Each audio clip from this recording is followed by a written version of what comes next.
मी मानसी मनोज गोरे. आज मी शिक्षक चे शब्द बोलणार आहे, तर ते तुम्ही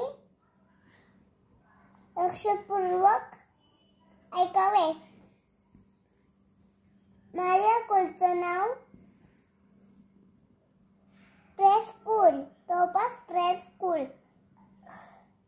माझ्या टीचरचं नाव वैशाली टीचर आहे. माझ्या स्कूलमध्ये नवीन प्रवास ॲक्टिव्हिटी घेतली जाते. मला त्यामध्ये भाग घ्यायला आवडतं.